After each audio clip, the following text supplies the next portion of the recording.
US elections 2020 सारी दुनिया की नज़र इस पर थी क्योंकि यूनाइटेड स्टेट्स का नेक्स्ट प्रेसिडेंट कौन बनता है ये वर्ल्ड पॉलिटिक्स के लिए बहुत मायने रखता है। And as we all know, America has been the bedrock of all the world politics.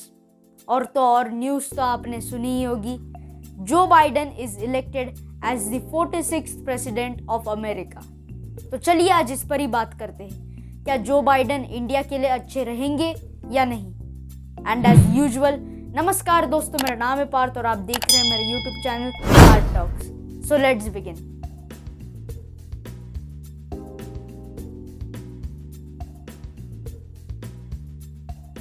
पहले तो हमें ये समझना पड़ेगा कि अमेरिका में दो मेन पार्टीज है, रिपब्लिकन पार्टी और डेमोक्रेटिक पार्टी। और जो बाइडेन डेमोक्रेटिक पार्टी के हैं और डोनाल्ड ट्रंप रिपब्लिकन पार्टी के हैं।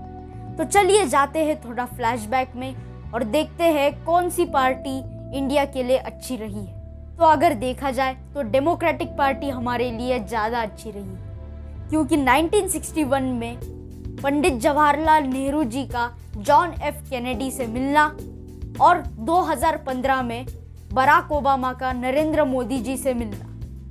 और मैंने डेमोक्रेट्स इंडिया के लिए अच्छे क्यों है, ऐसा क्यों कहा, क्योंकि 1971 में रिचर्ड एम निक्सन, जो कि 37th यूएस प्रेसिडेंट थे, उन्होंने 1971 वॉर में पाकिस्तान की मदद की थी और अपनी 7th फ्लीट इंडियन ओशन में भेजी थी और वो रिपब्लिकन पार्टी के थे। उसके बाद 40th प्रेसिडेंट रोनाल्ड रीगन, जो भी रिपब्लिकन पार्टी के थे, पाकिस्तान की स्पाई एजेंसी आईएसआई को मदद की थी, लेकिन ये 2020 है। और रिपब्लिकन पार्टी के ही डोनाल्ड ट्रंप हमें बहुत मदद कर चुके हैं और हमारे संबंध उनसे बहुत अच्छे रहे। लेकिन जो भी हो, कोल्ड वॉर के बाद रिपब्लिकन्स हो या डेमोक्रेट्स हो, हमारे संबंध दोनों से भी अच्छे ही रहे। तो इसमें कोई शक की बात नहीं है कि जो बाइडेन हमसे अच्छे संबंध रखेंगे। तो चलिए बात करते हैं डोनाल्ड ट्रंप की और वो इंडिया के साथ कैसे रहे।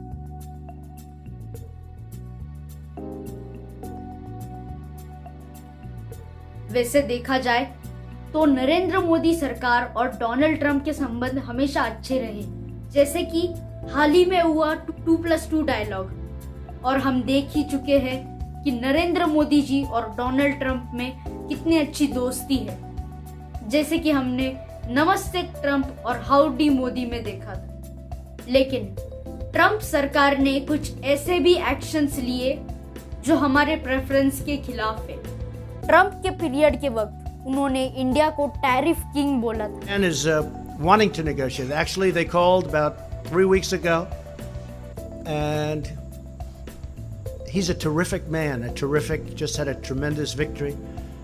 And they said, we'd like to start negotiations immediately. India, which is the tariff king, they called us and they say, we want to start negotiations immediately. When Bob Lighthizer said, what happened?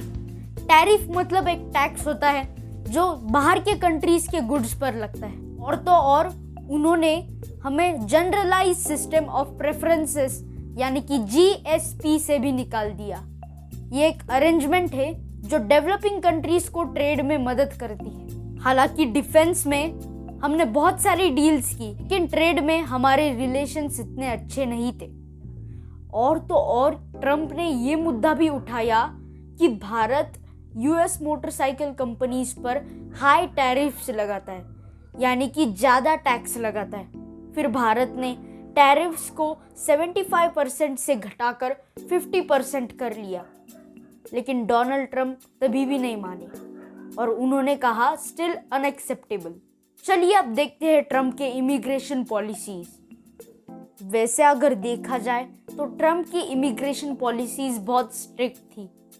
Trump की America first policy को तो Americans ने बहुत support किया, लेकिन कुछ economists और कुछ फ्री मार्केट इकोनॉमिक्स के सपोर्टर ने इसका विरोध किया। अब ये अमेरिका फर्स्ट पॉलिसी क्या है? ये ज़्यादातर करके इमिग्रेशन पॉलिसीज को और स्ट्रिक्ट बना देता है और इसी के कारण कंपनीज जैसे कि विप्रो एंड इन्फोसिस, इनको फोर्स किया गया ज़्यादा से ज़्यादा अमेरिकन्स को हायर करने के लिए।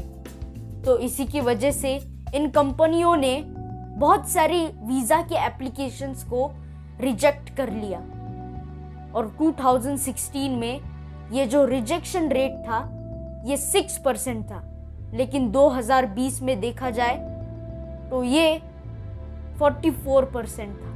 अब देखते हैं H1B वीज़ा के बारे में। H1B वीज़ा कंपनियों को अलाउ करता है कि वो हायर कर सके ज़्यादा से ज़्यादा फॉरेन वर्कर्स को जिनके पास स्पेशलाइज्ड स्किल्स है। लेकिन डोनाल्ड ट्रंप ने इसे और भी स्ट्रिक्ट कर दिया और इसका सबसे ज़्यादा नुकसान इंडियंस यानी कि हमें हुआ। तो ये थी एनालिसिस ट्रंप के इमिग्रेशन पॉलिसीज़ के बारे में। अब चलिए जानते हैं इंडो यूएस डिफेंस टाइज के बारे में। वैसे अगर देखा जाए तो इंडो यूएस डिफेंस टाइज बहुत अच्छे हैं और ये डिफेंस टाइज स्ट्रेंथेंड हो रही है जूनियर बुश के ज़माने से, यानी कि जॉर्ज डब्ल्यू बुश के वक्त से।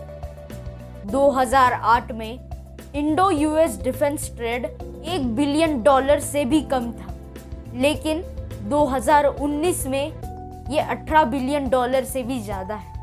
ये जो एक्सपोर्ट्स थे ये 2013 और 2017 के पीरियड में स्काई रॉकेटेड हो गए 550% से।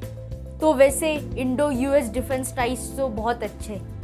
तो हमने ट्रंप के वक्त के पूरे रिलेशंस के एनालिसिस किया और ये सारा सुनकर हम ये कंक्लूड करते हैं कि डोनाल्ड ट्रंप के वक्त रिलेशंस हमारे बहुत अच्छे थे, लेकिन कुछ बातों में हमारे रिलेशंस अच्छे नहीं थे। वैसे अगर इमिग्रेशन पॉलिसीज को देखा जाए तो जो बाइडेन के कैंपेन डॉक्यूमेंट में ऐसा कुछ भी नहीं होगा और ये इमिग्रेशन पॉलिसीज स्ट्रिक्ट नहीं होगी, ऐसा जिक्र किया गया है।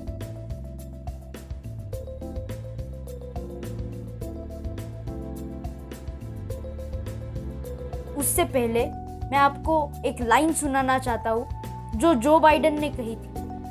15 years ago, I was leading the efforts to approve the historic civil nuclear deal with India. I said that if the US and India became closer friends and partners, then the world will be a safer place. तो आप इस लाइन से जान ही सकते हैं कि India और यूएस दोनों के रिलेशंस जो बाइडेन के पीरियड के वक्त कैसे रहेंगे। तो अगर देखा जाए तो जो बाइडेन और इंडिया की हिस्ट्री बहुत ही अच्छी रही है। जब 2009 में इंडिया और यूएस न्यूक्लियर डील को साइन कर रहे थे, जो बाइडेन की फॉरेन पॉलिसी के वजह से ही इस एग्रीमेंट को फाइनलाइज किया गया।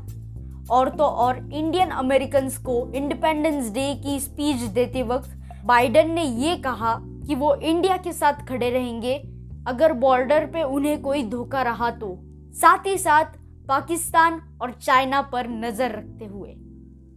और बाइडेन ने ये भी कहा था there can be no tolerance for terrorism in South Asia, cross border और अदरवाइज। इस लाइन से आपको समझ ही गया होगा कि इसका रेफरेंस किसको जाता है, क्योंकि सारे देशों को पता है एशिया में अगर कोई टेररिज्म को सपोर्ट कर रहा है तो वो पाकिस्तानी है। तो इसका रेफरेंस तो पाकिस्तान को ही था। बट अगर देखा जाए तो पाकिस्तान ने जो बाइडेन को हिलाल ई पाकिस्तान दिया था, जो कि सेकेंड हाईएस्ट सिविलियन ऑनर है पाकिस्तान में। बराक ओबामा के वक्त में पाकिस्तान को $630 बिलियन की मदद हुई थी, लेकिन ट्रंप के समय में ये मदद बस $392 बिलियन की थी। लेकिन ये तो फ्यूचर ही डिसाइड करेगा कि जो बाइडेन पाकिस्तान की मदद ज़्यादा करते हैं या नहीं।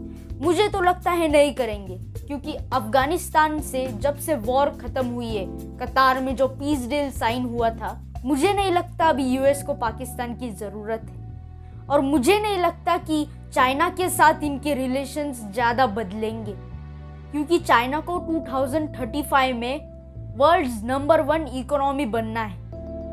और चाइना के एम्बिशंस देखकर मुझे नहीं लगता कि जो बाइडेन चाइना के साथ इतने अच्छे रहेंगे।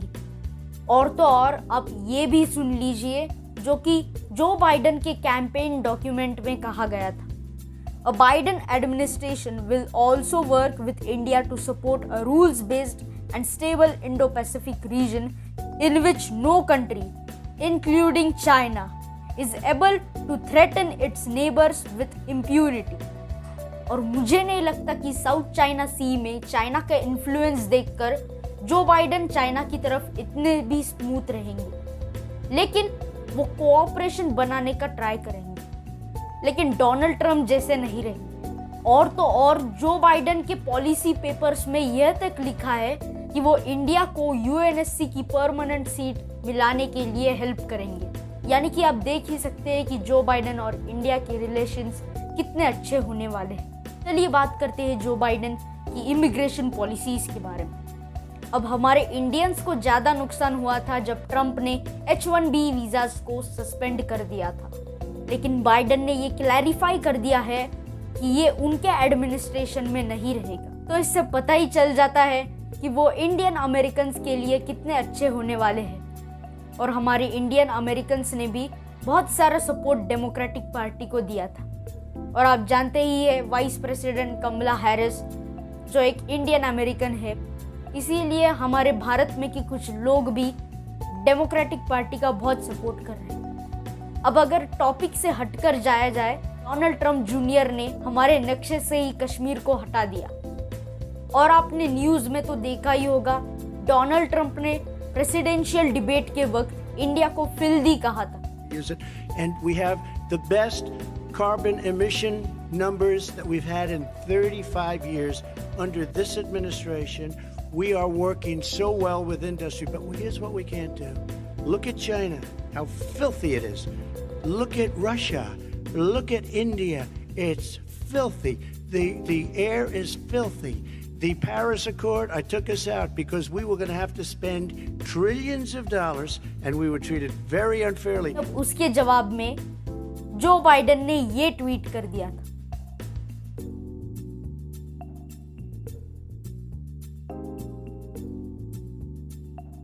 तो ऐसी हिपोक्रेसी देखकर तो मैं ट्रंप से बिल्कुल भी सेटिस्फाइड नहीं हूं। तो चलिए मुद्दे पर बात करते हैं। अब इस पर बहुत नजर थी जब जो बाइडन के पॉलिसी पेपर में सिटीजनशिप अमेंडमेंट एक्ट यानी कि CAA और आर्टिकल 370 के अबॉलिशन को बहुत क्रिटिसाइज किया गया और कश्मीर में इंडियन गवर्नमेंट को ये ओपिनियन दिया गया कि वो ह्यूमन राइट्स को रिस्टोर करे कश्मीर में। अब ये बातें बहुत पढ़ी जा रही है और ये हमारे इंडो यूएस टाइज पर एक इफेक्ट भी डाल सकता है। तो चलिए अब मैं मेरा व्यू आपको शेयर करता हूँ। तो इस बात में मेरा ऐसा मानना है कि हमारी थिंकिंग इरैशनल नहीं होनी चाहिए, रैशनल होनी चाहिए। हमारी थिंकिंग बैलेंस्ड होनी चाहिए। जैसे कि अगर देखा जाए तो जो बाइडन के CAA और NRC के जो क्रिटिसिज्म्स को ही देखा जा रहा है, लेकिन जो बाइडन के आने से इंडियंस को जो फायदा है ये कोई नहीं पढ़ रहा। तो हमारी थिंकिंग बैलेंस्ड होनी चाहिए। और यहाँ पर मैंने एक चीज नोटिस की, डोनाल्ड ट्रंप ने CAA, NRC और आर्टिकल 370 के एबॉलिशन पर कुछ नहीं कहा। क्या इसका मतलब ये हुआ कि ट्रंप इनका समर्थन कर रहे हैं? नहीं। तो इससे हमें पता चलता है कि ट्रंप के पॉलिसीज कितने ट्रांजैक्शनल है। He made the ties only for the business. इसका एग्जाम्पल मैं आपको शेयर करता हूं। हम सबको पता है कि ट्रंप के पीरियड के वक्त यूएस और ईरान के रिलेशंस बहुत खराब थे। जब ओबामा ने न्यूक्लियर डील जो कि ईरान के साथ थी उसको साइन किया था, उसे ट्रंप ने हटा दिया और उसके बाद उन्होंने इंडिया को ये एडवाइस कर दिया कि आप ईरान से ऑयल ना खरीदें। अब ये तो इंडिया के ऑटोनॉमी के खिलाफ है, लेकिन इंडिया ने कंटिन्यू कर दिया। फिर अमेरिका ने एक नया लॉ पास कर दिया जिसका नाम था CAATSA, Countering America's Adversaries Through Sanctions Act. यानी कि जो भी देश यूएस के एडवर्सरीज नहीं मानेगा, जो भी देश यूएस की सलाह नहीं मानेगा, उस पर इकोनॉमिक सैंक्शंस लगा दिए जाएंगे, आर्थिक प्रतिबंध लगा दिए जाएंगे। और इसे पास किया गया था 2017 में। तो अब भारत के पास कोई चारा नहीं था, और अगर यूएस इंडिया पर इकोनॉमिक सैंक्शंस लगा देता तो इंडिया को इकोनॉमिकली बहुत नुकसान होता।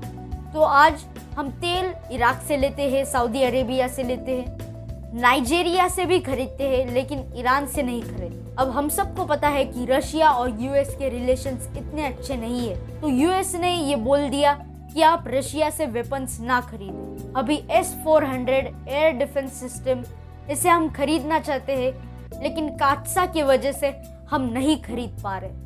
तो ये भी ट्रम्प के बारे में बहुत ट्रांजैक्शनल है, लेकिन जो बाइडेन के वक्त में ऐसा नहीं होगा। अब जो बाइडेन और ईरान पीस डील साइन करेंगे, हम फिर से ईरान से तेल खरीद सकते हैं, क्योंकि ईरान ये हमें बहुत सस्ते दाम में तेल बेचता है, और हम चाबहार फोर्ट को भी डेवलप कर पाएंगे। अब मेरा ये मानना है कि Indo US ties Joe Biden के वक्त में ज्यादा अच्छे हो जाएंगे। लेकिन जो कुछ भी हो, यूएस प्रेसिडेंट रिपब्लिकन का हो या डेमोक्रेट का हो, आखिर वो सोचने वाला है तो खुद की ही सोचने वाला है। वो यूनाइटेड स्टेट्स के फायदे के बारे में ही सोचने वाला है। Because in international relations there are no permanent friends, there are no permanent enemies, there are only permanent interest. जय हिंद।